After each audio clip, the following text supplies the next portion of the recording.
Week number 5 in the NFL. We are rolling right along with the NFL season, and to be honest, we're picking a lot better here than on the college video. I've got both dropping at the same time today, but we're doing much better in the NFL than in college. So welcome to the channel, guys. My name is Gore. Give this video a like, drop a comment, let me know what you think about how the NFL is going and these picks I'm about to make here, and drop me a subscribe for more weekly content just like this. I've got plenty more queued up that I want to get done. But for now, this is another picks video. So let's get right to it. We're going to start with a pretty shitty game on Thursday night. It's football, right? So it's like pizza. I'll watch it, but man, is it's not going to be good. The Bears are a complete embarrassment. They have so many things wrong, and it just, there's chirping and there's chatter and the coaches, and they make bad coaching decisions. They elect not to kick a field goal when they should against the Broncos, and the Broncos win the inaugural LOL Bowl from last week. But they don't even look good doing that. The Bears blow the big lead. It's a disaster. Everything is wrong with the Bears, and they just continue to lose.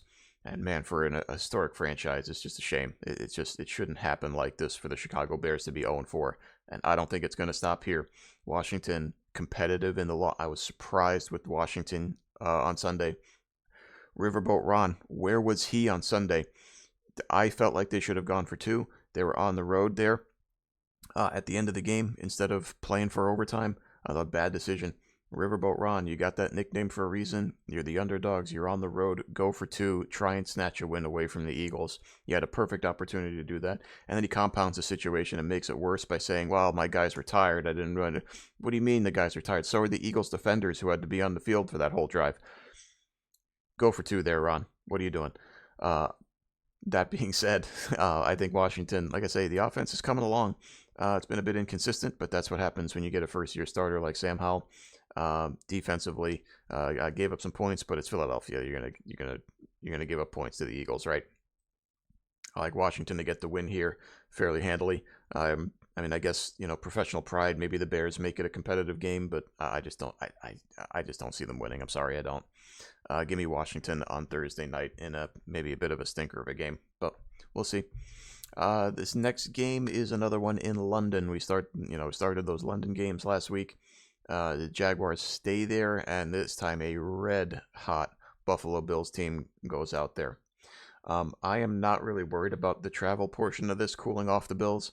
They are absolutely on fire. They are hitting all cylinders. Josh Allen's playing great. The defense is playing great. They don't even have Von Miller yet.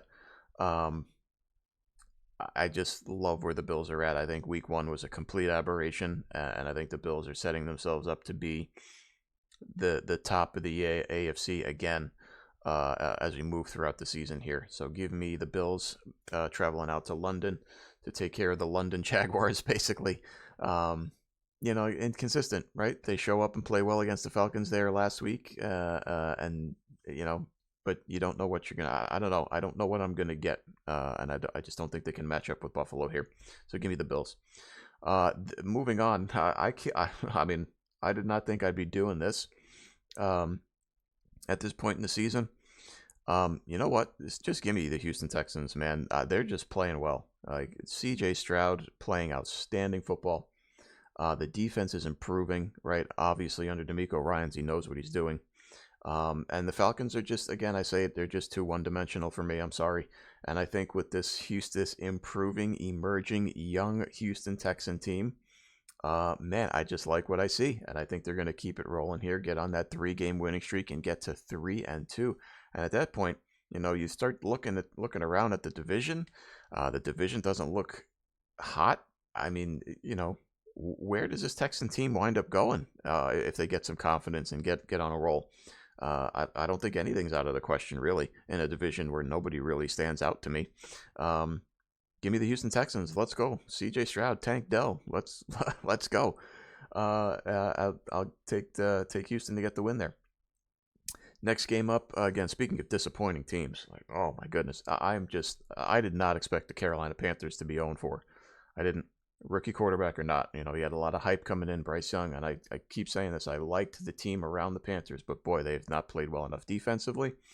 And the offense, looked better when Andy Dalton was moving the ball, right? That's good, but you're committed to Bryce Young, right? So give me the Lions at home. We know what they do. Dan Campbell was kind of trying to pump the brakes a little bit this week. There's going to be highs and lows, and he wants his team to stay kind of even keeled. They're good. They're good. They're gonna light it up on offense. They've got all the weaponry. They've got the dual running backs. Once they figure out what to do with Jahmyr Gibbs, I think he'll be even more dangerous. And the defense, I give them a lot of credit for sticking with Aaron Glenn. In this instant reaction culture, right? It's easy for them to just get rid of Aaron Glenn and move on with a new defensive coordinator or a new flashy name. They stuck with him when they were struggling, and it's panning out now. Now they've got the talent, and they are playing better on the defensive side of the ball. I like the Lions. Give me the Lions to drop the Panthers to 0-5. Jesus. I didn't expect that, but here we are. Next game up, Titans and Colts. I'm not quite sure what to... I don't know.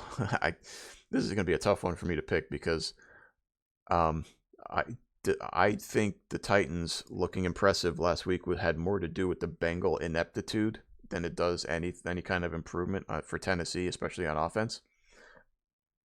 And the Colts are just going to, again, speaking of riding the wave, Anthony Richardson is going to be up and down. That's what you're going to get with him. He played a terrible first half. They got down big. And then when they had to come back, he made the plays and looked better in the second half. That's what you're going to get. This is a tough one for me, man. I'm going to lean Tennessee. Why? I don't really know. I just, if they can get Derrick Henry going like they did against Cincinnati, I think that sets up their whole offense. So give me the Titans. I don't know. I don't know. I'll take the Titans. We'll leave it at that. Speaking of next game up, the Giants have to travel to Miami. The Giants are a complete disaster. Just a complete and total disaster. Give me Miami here. They put that product on the offensive line out in front of the country on Monday Night Football. What a joke. I mean, and I am a critic of Daniel Jones. I do not think he's the answer. I do not believe in Daniel Jones at all. I've said this on these videos before. I am a no-go on Daniel Jones. But it is not all his fault. And yeah, Monday night proved why it's not all his fault. That offensive line might as well not have been there. You might as well have just lined up 5 traffic cones and let Daniel Jones play that way, because at least he knows the rush is coming immediately. I mean, it was hard to believe that offensive line performance. Now, he didn't take care of the ball, so Daniel Jones deserves criticism for that. He was loose with the ball with the fumble and the interception on the goal line. Despite all that, they had a chance to go up 14-10 there, or to make it a 14-10 game, and he threw that awful pick six. So it's still on him as well, but the offensive line is not helping his cause at all. It's really, really bad. And I think Miami's going to get right here after giving up the 48 to Buffalo defensively. I think the offense will get back on track. This is a get right game for Miami. So get right. Don't let the Giants hang around here.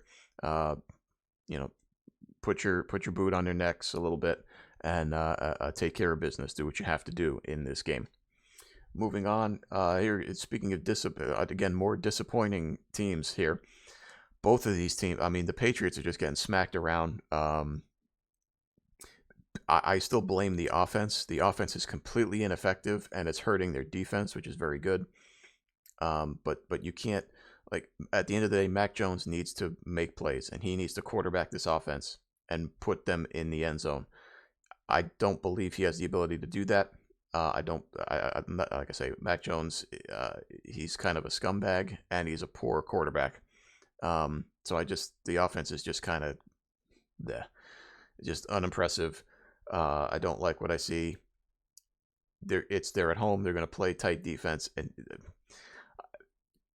it's easy to play defense somehow against this New Orleans Saints team. I don't understand. The offense, they can move the ball, but they don't put points up. And Alvin Kamara's back now, and I don't know who to pick in this game. I'm looking at this game like, where am I leaning? I don't really know. I think I'm leaning the Patriots. The Saints are a little bit different out on the road than at home, And offensively, it's just they have all the star power in the world, but they do not put the points up. So I just at that I just can't pick them. Well, that being said, so give me the Patriots. I don't feel great about it, but I guess I'll just pick the Patriots and see. Um, Next game here, divisional matchup. The Steelers are a mess. Again, offense, bad offense. Just where is it? Kenny Pickett's hurt. I don't know how hurt he is, but it didn't look good. It looked pretty bad. Ravens, I think they'll get the win here. Like I say, they benefited from DTR being the starter in Cleveland. No Deshaun Watson. Kind of paved the way for them to kind of take care of business on the road. They were never threatened by the Browns. So easy win, easy bounce back. And I think they'll continue that momentum here, especially if Mitch Trubisky is playing. If Mitch Trubisky is going to play, then you could probably pencil this game in, right in pen, really.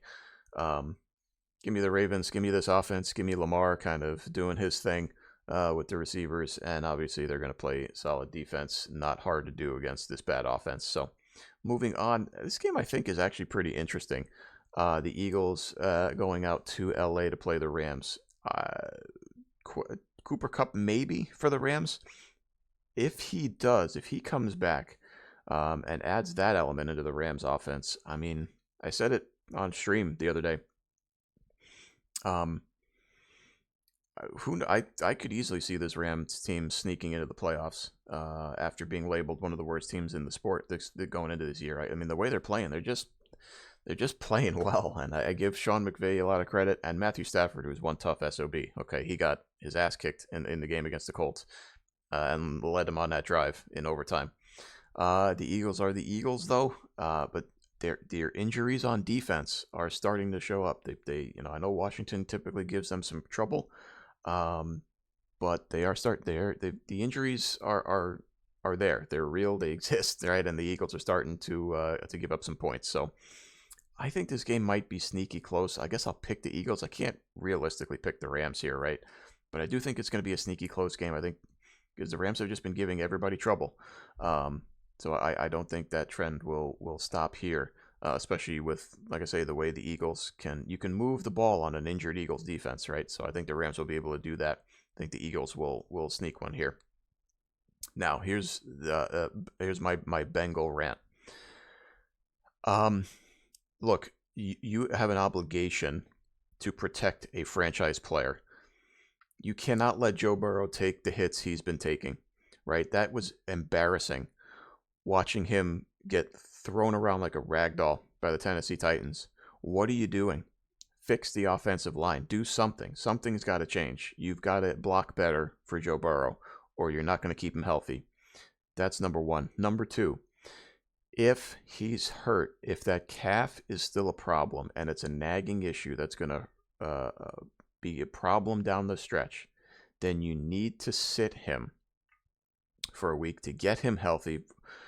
Sit him just so he doesn't have to play behind his offensive line.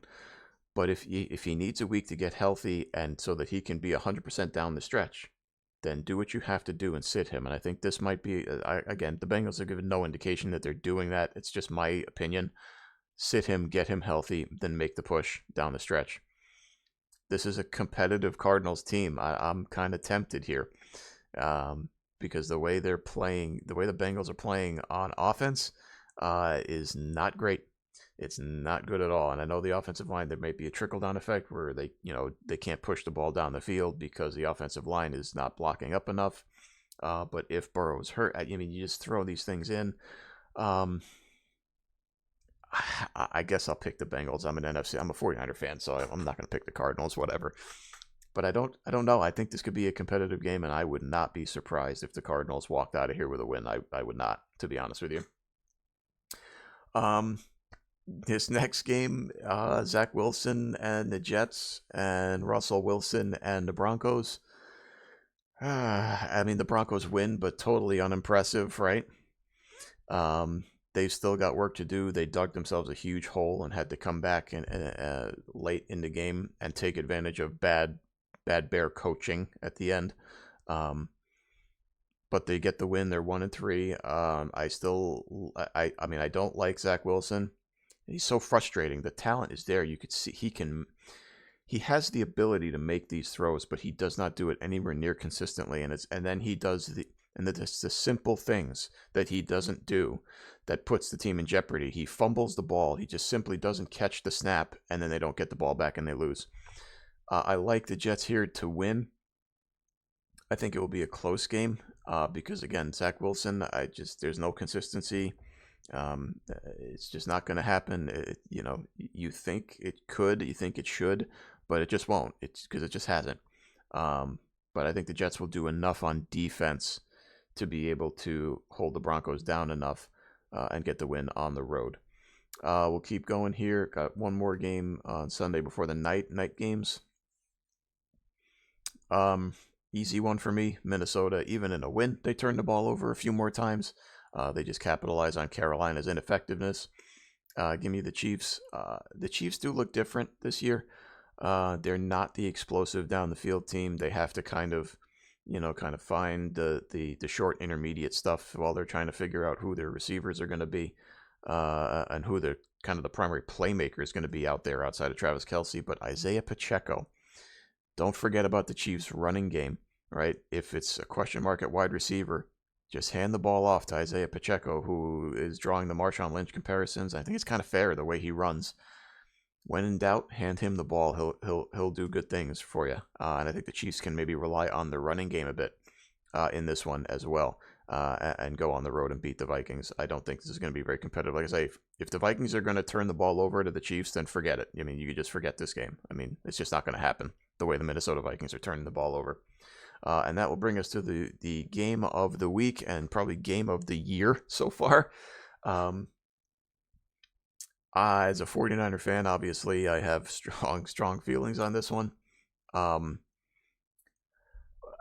I have some question marks about the 49ers on defense. The pass rush is not great. The pass rush has not gotten there. Nick Bosa has been a little quiet, and you can hit some throws on this secondary. That being said, they're so hard to stop offensively. They have so many weapons and so many ways to beat you. I know Dan Quinn knows how to. Dan Quinn kind of has Kyle Shanahan's number a little bit, because they coach together, so they kind of have familiarity. And Kyle Shanahan has really struggled against Dan Quinn.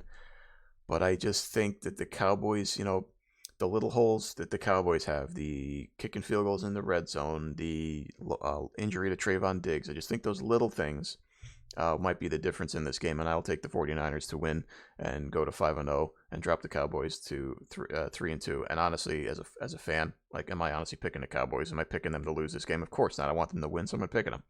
Give me the Niners on Sunday night in a great game that's going to draw huge ratings for NBC.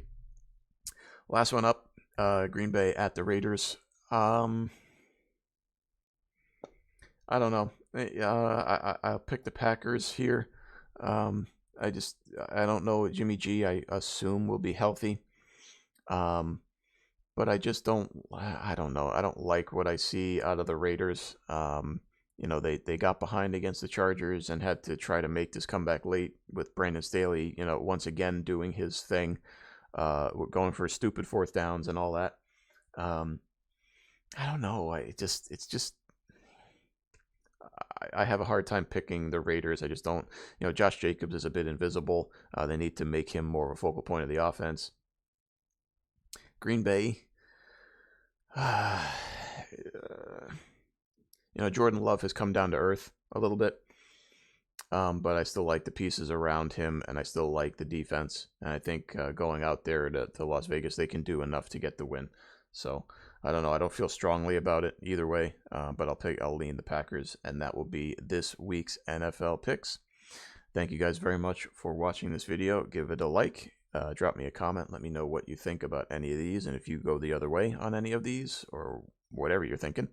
Hit me with a subscribe to the channel for more content like this, and I'll see you guys in the next video.